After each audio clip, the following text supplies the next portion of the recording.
તૈયાર, કારણ કે રાજ્યમાં હજુ માવઠાના દિવસો પૂર્ણ નથી થયા. માત્ર 1-2 દિવસ નહીં, પરંતુ હજુ 3 દિવસ સુધી રાજ્યની અંદર માવઠારૂપી વરસાદ પડવાની સંભાવના. જેમાં આપણે જાણીશું ગુજરાત રાજ્યના કયા વિસ્તારોની અંદર હજુ માવઠું પોતાનું રૌદ્ર સ્વરૂપ બતાવી શકે છે, કારણ કે આ માવઠાની અંદર ગુજરાતના ખેડૂતોને ભારે નુકસાની થઈ છે. કેરીના, પપૈયાનાથી લઈ બાજરીના તમામ જે ઉનાળુ બાગાયતી પાકો છે તેને ભારે નુકસાની થઈ છે. કેરીના પાકોને તો કરોડોનું નુકસાન થયું છે. અને મિત્રો, આ વર્ષે કેરી ખાવાનું પણ ભૂલી જવું પડશે હવે. ત્યારે જાણીશું કે હજુ ગુજરાત રાજ્યની અંદર આ માવઠું કેટલા દિવસ સુધી ચાલશે, જેમાં જાણીશું 11મી મેના દિવસે, જેમાં પણ ખાસ બપોર, સાંજ અને રાત્રિના સમયગાળાથી, તો 12મી મે અને 13મી તારીખે રાજ્યના કયા વિસ્તારોમાં જોવા મળી શકે છે આ વરસાદ જ નહીં. કેટલાક ભાગોની અંદર તો મિની વાવાઝોડાની જેમ ભારે પવન ફૂંકાવાના કારણે વૃક્ષો ધરાશાયી થયા કેટલાય પંથકોમાં. માવઠાના મુખ્ય દિવસોની અંદર તો વીજળીના કડાકા અને ભડાકા, તીવ્ર થંડરસ્ટોર્મની ગતિવિધિ એવી તો થઈ. આ માવઠાની અંદર સમગ્ર ગુજરાતમાંથી મિત્રો વીજળી પડવાના કારણે 20 જેટલા લોકોના મોત થયાના પણ દુઃખદ સમાચારો મળ્યા. કેટલાય પશુઓના મોત, કેટલાય લોકોના છાપરા ઉડી ગયા ભારે પવનના કારણે.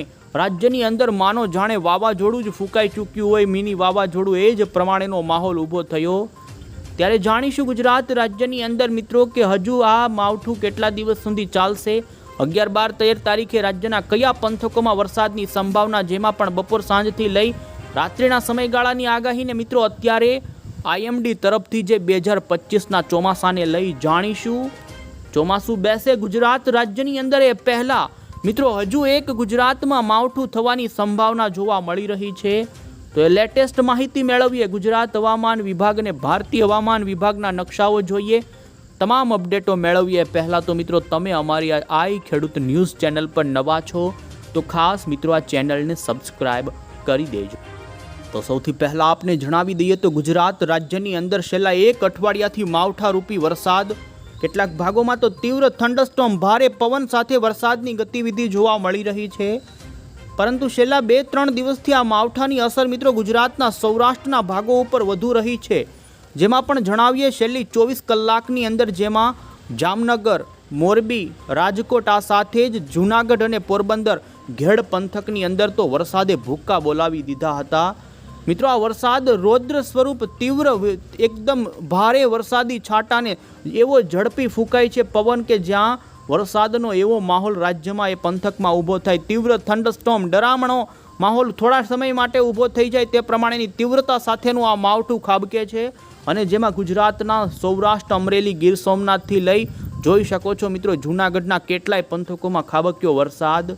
આ સાથે જ કચ્છના પણ કેટલાક છૂટાછવાયા અબડાસા પંથકોથી લઈ, મોરબીથી લઈ, સુરેન્દ્રનગરથી લઈને બોટાદથી અમરેલી, રાજકોટ સુધીના પંથકોની અંદર ભારે તોફાની વરસાદની ગતિવિધિ જોવા મળી છે. અને મિત્રો, ભર ઉનાળાની અંદર આગાહી અનુસાર કેટલાક પંથકોની અંદર તો નદીઓમાં હળવા પૂર આવી ગયાના પણ સમાચાર.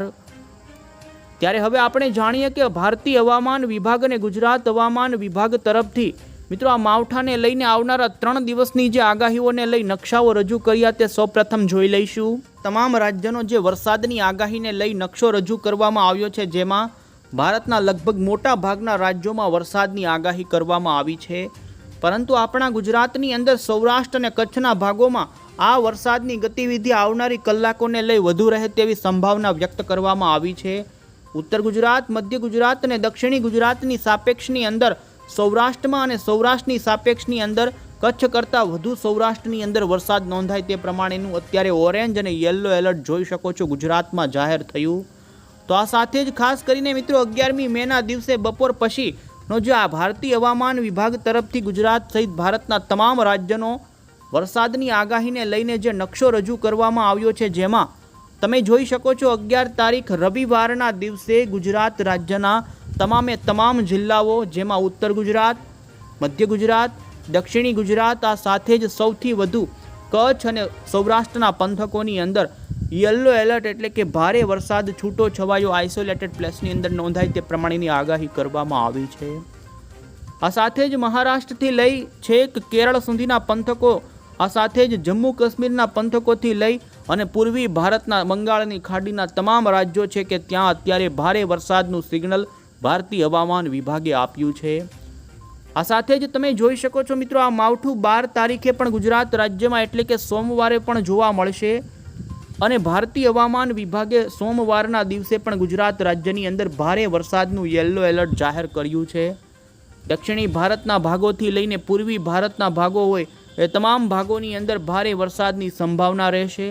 તો 13 તારીખે પણ તમે જોઈ શકો છો ગુજરાત રાજ્યની અંદર, જેમાં ગુજરાત હવામાન વિભાગ તરફથી ગુજરાતના ખૂબ જ સીમિત વિસ્તારોની અંદર માવઠાની આગાહી કરવામાં આવેલી છે તે જોઈશું, પરંતુ આઈએમડી તરફથી મિત્રો ગુજરાત રાજ્યની અંદર વરસાદને લઈને કોઈ પણ પ્રકારનું સિગ્નલ મંગળવારના દિવસે જાહેર નથી કરવામાં આવ્યું। અને હવે પછી ગુજરાત હવામાન વિભાગ તરફથી ગુજરાતના તમામ જિલ્લાનો જે વરસાદની આગાહીને લઈ નકશો બતાવવામાં આવ્યો છે, જે તમે જોઈ શકો છો। ખાસ કરીને રવિવાર એટલે કે 11મી મેના દિવસે ગુજરાત રાજ્યના તમામ જિલ્લા કે જે લીલા કલરથી બતાવવામાં આવી રહ્યા છે તે તમામ ભાગોમાં એ જિલ્લાના છૂટાછવાયા વિસ્તારોની અંદર ગુજરાત હવામાન વિભાગ તરફથી ગાજવીજ સાથેના હળવાથી મધ્યમ પ્રકારના વરસાદની આગાહી કરવામાં આવી છે, જેમાં સૌથી વધુ શક્યતા સૌરાષ્ટ્રના વિસ્તારો હશે કે જામનગર, દ્વારકા, પોરબંદર, રાજકોટ, આ સાથે જ જૂનાગઢ, ગીર સોમનાથ, અમરેલી, ભાવનગર, બોટાદ, સુરેન્દ્રનગર સુધીના પંથકો।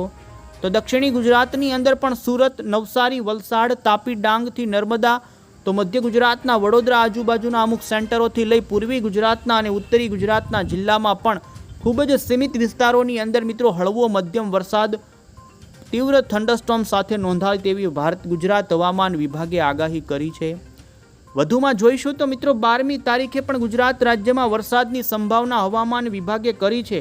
કચ્છની અંદર જો કે વરસાદનું સિગ્નલ આપવામાં આવેલું નથી, પરંતુ સૌરાષ્ટ્રની અંદર તમે જોઈ શકો છો દ્વારકા, જામનગર, અમદાવાદથી લઈ છેક જૂનાગઢ, અમરેલી, રાજકોટ, બોટાદના પંથકો હોય, તો ઉત્તર ગુજરાતના પણ બનાસકાંઠા, સાબરકાંઠા, પાટણ, મહેસાણા, ગાંધીનગરથી લઈ દક્ષિણી ગુજરાત લાગુના જે પંથકો છે, જેમાં તમે જોઈ શકો ભરૂચ, સુરત, એ પંથકોની અંદર, પરંતુ આ માવઠાની તીવ્રતા મિત્રો આ 2 થી 3 દિવસ જે બાકી છે તેમાં સૌરાષ્ટ્રના જિલ્લામાં વધુ નોંધાશે અને તેમાં પણ આપણે જણાવીએ તો રાજકોટ જિલ્લો, જૂનાગઢ જિલ્લો, અમરેલી જિલ્લો, ગીર સોમનાથ જિલ્લો, ભાવનગરના અમરેલી લાગુના પંથકો હોય, બોટાદ, સુરેન્દ્રનગરના વિસ્તારો અને એ લાગુના કચ્છથી પાટણ સુધીના પંથકો છે કે તે વિસ્તારોની અંદર આ માવઠાની તીવ્રતા વધુ રહે। તો 13મી મેના દિવસનો પણ તમે ગુજરાતના તમામ જિલ્લાનો આગાહીનો નકશો જોઈ શકો છો। હવામાન વિભાગ તરફથી દક્ષિણી ગુજરાત અને સૌરાષ્ટ્રના 3 જિલ્લાની અંદર વરસાદની હળવી આગાહી કરવામાં આવી રહી છે। જો કે 13 તારીખ પછી ગુજરાત રાજ્યનું વાતાવરણ ઘણું બધું ચોખ્ખું થઈ જશે। એમાં કચ્છ, ઉત્તર ગુજરાત અને સૌરાષ્ટ્રના જોઈ શકો છો આટલા જિલ્લામાં 13 તારીખે વરસાદની સંભાવના નહીં રહે, પરંતુ ભાવનગર, અમરેલી, ગીર સોમનાથ અને દક્ષિણી ગુજરાતના ડાંગ, વલસાડ, નવસારી અને તાપી, સુરત સુધીના ભાગોની અંદર વરસાદની આગાહી રહેશે। આ સાથે જ વડોદરા, ભરૂચ, છોટાઉદેપુર, નર્મદા લાગુના જે મધ્ય પૂર્વ ગુજરાતના અમુક પંથકો છે કે તે ભાગોમાં પણ વરસાદની સંભાવના વ્યક્ત કરવામાં આવી છે। આ સાથે જ મિત્રો વીજળીના કડાકા અને ભડાકાવાળી જે આગાહી કરી છે, જેમાં હવામાન વિભાગનું તમે જોઈ શકો છો નકશાની અંદર બતાવવામાં આવ્યું છે કે 11 તારીખે ગુજરાતના તમામ જિલ્લાઓ કે જ્યાં વાદળાઓ બંધાય તો એ પંથકોમાં મધ્યમ પ્રકારની મેઘગર્જના રહેશે। સૌરાષ્ટ્રની અંદર મેઘગર્જના સાથેના વાદળો બંધાય તો એ ભાગોની અંદર 30થી લઈને 40 કિલોમીટરથી પણ વધુના ઝડપના જોટાના પવનો, આ સાથે મિની વાવાઝોડા સાથે સૌરાષ્ટ્ર સહિત અન્ય વિસ્તારો ગુજરાતના છે, દક્ષિણ, મધ્ય અને ઉત્તર કે કચ્છના ભાગો કે ત્યાં માવઠું મિત્રો મિની વાવાઝોડાની જેમ થાય તે પ્રમાણેની સંભાવના આણીશું કે ગુજરાત રાજ્યની અંદર આ માવઠું કેટલા દિવસ સુધી ચાલવાનું છે ને નવું માવઠાને લઈ આ મહિનાની અંદર ફરી મિત્રો એક બીજું માવઠું આવશે। એ ક્યારે આવશે આ તમામ અપડેટો મેળવીશું। ખાસ કરીને જણાવી દઈએ તો મિત્રો 11મી તારીખના દિવસે ગુજરાત રાજ્યના સૌરાષ્ટ્ર, દક્ષિણ ગુજરાત અને કચ્છના અને મધ્ય ગુજરાત સહિત ઉત્તરી ગુજરાતના પણ અમુક વિસ્તારોની અંદર વરસાદની સંભાવના રહેશે। જો કે ખાસ કરીને 11મી તારીખનો દિવસ જ ગુજરાત માટે આ માવઠાનો તીવ્ર રહેશે। પછી 12 અને 13 તારીખે અમુક સીમિત વિસ્તારની અંદર જ માવઠું નોંધાશે, પરંતુ ખાસ 11મી તારીખ એટલે કે રવિવાર, જેમાં તમે જોઈ શકો છો કે ગુજરાત રાજ્યની અંદર વહેલી સવાર દરમિયાન પશ્ચિમી સૌરાષ્ટ્રના દરિયાના કાંઠાના ભાગોની અંદર તીવ્ર વીજળીના કડાકા સાથેની ગતિવિધિ દરિયામાં જોવા મળી શકે। અરબી સમુદ્ર જેમાં પણ ગીર સોમનાથ, જૂનાગઢ, આ સાથે જ પોરબંદર, દ્વારકા જેમાં વેરાવળ લાગુના વિસ્તારો હોય, આ સાથે જ માંગરોળથી લઈને છેક કેશોદથી લઈ કદાચ પોરબંદરના વિસ્તારો સુધીના ભાગોની અંદર વહેલી સવાર દરમિયાન મિત્રો વાદળાઓ જોવા મળી શકે છે। અમુક ભાગોમાં હળવા ભારે વરસાદી ઝાપટાથી માવઠું પણ જોવા મળી શકે। જેમ જેમ મિત્રો બપોર પડતી જશે તેમ તેમ અરબી સમુદ્રવાળા વાદળોનું વહન, કારણ કે તમે જોઈ શકો છો પવનોની અસ્થિરતા સૌરાષ્ટ્રની અંદર અપર, મિડ અને લોઅર લેવલના પવનોમાં ભારે રહે ને જેના કારણે સૌરાષ્ટ્રની અંદર 11મી તારીખે પણ સૌરાષ્ટ્રના લગભગ મોટા ભાગના જિલ્લાઓ હશે કે ત્યાં ભારે પવન સાથે હળવોથી મધ્યમ તો અમુક વિસ્તારોમાં ઝાપટાથી માંડી ભારે વરસાદ પણ ખાબકી શકે છે। 3 ઇંચ કરતાં પણ વધુના વરસાદો આવી શકે। જોઈ શકો છો 11મી તારીખના બપોરના સમયગાળા દરમિયાન દ્વારકા જિલ્લો હોય, જામનગર જિલ્લો હોય, પોરબંદર જિલ્લો, જૂનાગઢથી લઈ રાજકોટ અને ગીર સોમનાથના પંથકોથી લઈ કચ્છના પણ દરિયાના કાંઠાના ભાગોની અંદર જેમાં નલિયા, સીસાગઢ, માંડવી, આ સાથે મુંદ્રા, ગાંધીધામ, ભુજ કે ત્યાં છૂટાછવાયા પંથકોની અંદર ગાજવીજવાળા વાદળાઓ બંધાઈ જાય ત્યાર પછી વરસાદની શરૂઆત થઈ શકે છે ને પશ્ચિમી સૌરાષ્ટ્ર અને દક્ષિણી સૌરાષ્ટ્ર લાગુના પંથકોમાંથી આ ગાજવીજ વાદળાઓની ટ્રેન ધીમે ધીમે મિત્રો કડાકા અને ભડાકા સાથે આગળ વધતી પૂર્વના દિશાના સૌરાષ્ટ્રના ભાગો કે ત્યાં ઉત્તર અને મધ્ય સૌરાષ્ટ્ર સુધી પહોંચી જશે। અને જોઈ શકો છો સાંજના સમયગાળા દરમિયાન સુરેન્દ્રનગર લાગુના જે વિસ્તારો છે રાજકોટ બાજુના જેમાં ચોટીલા, આ સાથે જ થાન, કાંકોટ, ડોળિયા, આ સાથે ડલાડી, વાંકાનેર, સાવડી, મોરબી, ધ્રોલ, જામનગરના પણ પંથકોની અંદર મિત્રો છૂટો છવાયો મેઘ ગર્જના સાથેનો ભારે પવન સાથે કડાકા અને ભડાકા સાથેનો હળવો મધ્યમ તો ભારે વરસાદ, આ સાથે જૂનાગઢના પણ અમરેલી સહિતના વિસ્તારો હશે જેમાં વિસાવદર, બગસરા, ધારી, જેતપુર, ઉપલેટા, જેતપુરની અંદર તો ગઈકાલ ભારે વરસાદ નોંધાણો છે અને હજુ પણ એ જ પંથકોની અંદર વધુ વરસાદની શક્યતા રહેશે। તો કચ્છના પણ કેટલાય ભાગો કે ત્યાં હળવો મધ્યમ વરસાદ તીવ્ર મેઘગર્જના સાથે જોવા મળી શકે।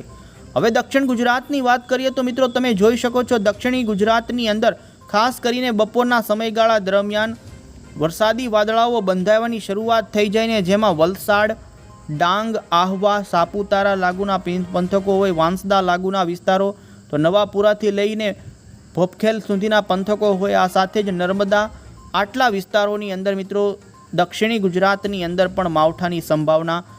ત્યાર પછી જેમ સાંજ પડે છે તેમ જોઈ શકો છો દક્ષિણી ગુજરાત અને મધ્ય લાગુથી પૂર્વ ગુજરાતના વાતાવરણમાં પણ પલટો આવી શકે છે ને જેને જોઈને તમે જોઈ શકો છો ખાસ કરીને નર્મદાના ડેડિયાપાડા, ભરૂચ લાગુના વાંકલથી પંથકોથી લઈ છોટાઉદેપુર સુધીના વિસ્તારો, ખાવંત, તંખાળા, આ તમામ રાજપીપળા લાગુથી લઈને દાહોદ સુધીના જે જિલ્લાઓ છે તે પંથકોમાં વાતાવરણમાં પલટાની સાથે છૂટું છવાયું હળવું મધ્યમ વરસાદી ઝાપટાથી હળવો વરસાદ નોંધાઈ શકે।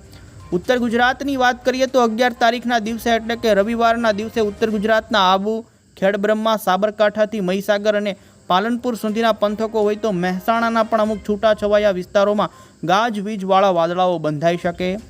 વધુમાં મોડી સાંજ દરમિયાન મિત્રો આ વરસાદી વાદળાઓ છે કે જોઈ શકો છો સુરેન્દ્રનગર જિલ્લો, અમદાવાદ, મોરબી લાગુના પંથકોની અંદર ગાજવીજ સાથે વરસાદ શરૂ રહે અને જેમ જેમ જોઈ શકો રાત્રિ પડે તેમ આ વાદળાઓ વિખેરાઈ જાય પરંતુ ફરી 12મી મેની આગાહીમાં પણ આપણે જોઈ શકીએ છીએ સૌરાષ્ટ્રની અંદર દક્ષિણી સૌરાષ્ટ્રના જૂનાગઢ, પોરબંદરના દરિયાના કાંઠાથી અરબી સમુદ્રની અંદર તીવ્ર મેઘ ગર્જનાવાળા વાદળાઓ ધીમે ધીમે સૌરાષ્ટ્રના પૂર્વીથી ઉત્તરી ભાગો તરફ આગળ વધે અને બપોરના સમયગાળા દરમિયાન તો જોઈ શકો 12મી તારીખે તો ભાવનગરની દરિયાઈ પટ્ટીથી લઈ મહુવા, તળાજા, અલંગ લાગુના વિસ્તારોથી લઈ રાજુલા, જાફરાબાદ, ઉનાથી તુલસીશ્યામ તો ધારી, જૂનાગઢના દરિયાના વેરાવળથી કોડીનારના ગીર સોમનાથના પંથકોથી લઈ અને દ્વારકા સુધીના દરિયાઈ પટ્ટીના પંથકોમાં છૂટાછવાયા ભાગો હશે કે ત્યાં ટ્રેન આખી વાદળોની શરૂ થશે, તીવ્ર મેઘ ગર્જનાવાળા વાદળો બંધાશે અને જોઈ શકો છો ખાસ જામનગર, રાજકોટ, પોરબંદર અને અમરેલીથી ગીર સોમનાથ, જૂનાગઢ અને દ્વારકાના જે આટલા વિસ્તારો છે તે ભાગોની અંદર આવનારા 3 દિવસની અંદર આ માવઠાની વધુ તીવ્રતા રહે। તો દક્ષિણ ગુજરાતની અંદર પણ મિત્રો માવઠું ડાંગ જિલ્લામાં વધુ વરસાદ પડવાની સંભાવના, વધુમાં ડાંગથી ઉપરનું તાપી, નર્મદા સુધીના વિસ્તારોમાં પણ સંભાવના અને જોઈ શકો છો મહારાષ્ટ્ર બોર્ડરના જે ગુજરાતના જિલ્લાઓ છે તે ભાગોની અંદર આ માવઠાની શક્યતા 12 તારીખે રહે તો ઉત્તર ગુજરાતના સરહદી પંથકોમાં ગાજવીજવાળે હળવા મધ્યમ માવઠાની પણ સંભાવના બનશે। આ સાથે જ મિત્રો 13મી તારીખની પણ આપણે આગાહી જોઈશું। તો 13મી મેના દિવસે સૌરાષ્ટ્રની અંદર ભાવનગર જિલ્લાના મહુવાના અંદરના બગદાણા સાઈડના ગ્રામ્ય પંથકો, પાલીતાણા સાઈડના, આ સાથે જ રાજુલાના, સાવરકુંડલા, ખાંભા આજુબાજુના વિસ્તારોથી લઈ તો ઉનાના તુલસીશ્યામ, જામાવાળા પંથકો હોય કે આ જે વિસાવદર, જૂનાગઢ, કેશોદથી લઈને ગીર સોમનાથનો પટ્ટો છે તે ભાગોમાં મેઘગર્જનાવાળા વાદળાઓ બંધાઈને હળવા વરસાદની સંભાવના 13 તારીખે પણ રહે। તો દક્ષિણ ગુજરાતની અંદર પણ વલસાડ, ડાંગ, નવસારી। અને હવે અંતે મિત્રો આપણે હવામાન નિષ્ણાંત અંબાલાલ પટેલની આગાહી, તો નવા માવઠાને લઈને ચોમાસાને લઈને અપડેટ મેળવી લઈએ। તો મિત્રો ચોમાસાના પડઘમ વાગવા લાગ્યા છે, જેમાં તમે જોઈ શકો છો કે ભારતીય હવામાન વિભાગ તરફથી મોટી આગાહી કરવામાં આવી છે કે આ વર્ષે ચોમાસું ભારતની અંદર વહેલું પહોંચે તેવી પૂરી શક્યતા છે। સામાન્ય રીતે 1 જૂન આજુબાજુ મિત્રો ભારતની અંદર કેરળ રાજ્યની અંદર ચોમાસાનું આગમન થઈ જતું હોય, પરંતુ આ વર્ષે કેરળની અંદર 27મી મેના રોજ કેરળમાં ચોમાસું પહોંચી જાય અને 4 મહિનાના ચોમાસાની અંદર આ વર્ષે ભારતની અંદર સામાન્યથી વધુ વરસાદ પડવાની ધારણા હવામાન વિભાગ તરફથી કરવામાં આવી છે। 27મી મેના દિવસે કેરળમાં ચોમાસાનું આગમન થયા પછી 8 જુલાઈએ પહેલાં રાજ્યના ભારતના તમામ રાજ્યોની અંદર ચોમાસાનું આવરી લે, એટલે કે ચોમાસું તમામ રાજ્યોમાં પહોંચી શકે છે। 16 વર્ષ પછી મિત્રો ફરી એકવાર આપણા ભારતની અંદર પોતાના નિર્ધારિત સમય કરતાં ચોમાસું વહેલું બેસશે એવી સંભાવના છે। હવામાન વિભાગના જણાવ્યા અનુસાર જો મિત્રો 27મી મેના દિવસે ભારતના કેરળની અંદર ચોમાસાનું આગમન થઈ જાય તો મુંબઈની અંદર જૂન મહિનાના પ્રથમ સપ્તાહની અંદર ચોમાસાનું આગમન થઈ જશે, એટલે કે 7 જૂન પહેલાં મુંબઈની અંદર ચોમાસું બેસી જઈ શકે। તો પછી ગુજરાત રાજ્યની અંદર મિત્રો 15મી જૂન પહેલાં 2025ના ચોમાસાનું આગમન થાય તે પ્રમાણેનો આપણે અંદાજ લગાવી શકીએ। ત્યાર પછી અંબાલાલ પટેલની પણ આગાહી જોઈએ તો અંબાલાલ પટેલે પણ આ વર્ષે ચોમાસું વહેલું બેસવાને લઈ અને સારા ચોમાસાને લઈને સંકેતોને આગાહી કરી છે। અંબાલાલ પટેલે વધુ જણાવ્યું છે મિત્રો કે 25મી જૂનથી લઈને 25મી મેથી લઈ 4 જૂનની વચ્ચે અરબ સાગર કાં તો બંગાળની ખાડીમાં સાયક્લોન બની શકે છે। નવા માવઠાને લઈને પણ આપણે જણાવીએ તો રાજ્યની અંદર મિત્રો 13 તારીખ પછી રાજ્યનું વાતાવરણ ચોખ્ખું થઈ જશે। 13 તારીખથી લઈને 25મી મે સુધી રાજ્યની અંદર મોટા કોઈ વરસાદી રાઉન્ડ આવે ને વરસાદ પડે તેવી સંભાવના નથી। જો કે પ્રી મોન્સૂન એક્ટિવિટીનો વરસાદ રાજ્યની અંદર સૌરાષ્ટ્રના અને દક્ષિણી ગુજરાતના અમુક છૂટાછવાયા ભાગોની અંદર શરૂ થઈ શકે, જે ખૂબ જ સીમિત વિસ્તારમાં હોય, પરંતુ 25મી મે પછી ગુજરાતની અંદર ફરી મિત્રો એક માવઠું આવે તેવી સંભાવના અત્યારે મોડલો બતાવી રહ્યા છે। તો 25 તારીખ સુધી 13 તારીખ અને 25 તારીખની વચ્ચે કોઈ વધુ શક્યતા નથી, પરંતુ 25થી લઈ અને 30મી મેની વચ્ચે ગુજરાત રાજ્યમાં ફરી કમોસમી વરસાદની સંભાવનાઓ અત્યારે લાંબા ગાળાના અનુમાનમાં જોવા મળી રહી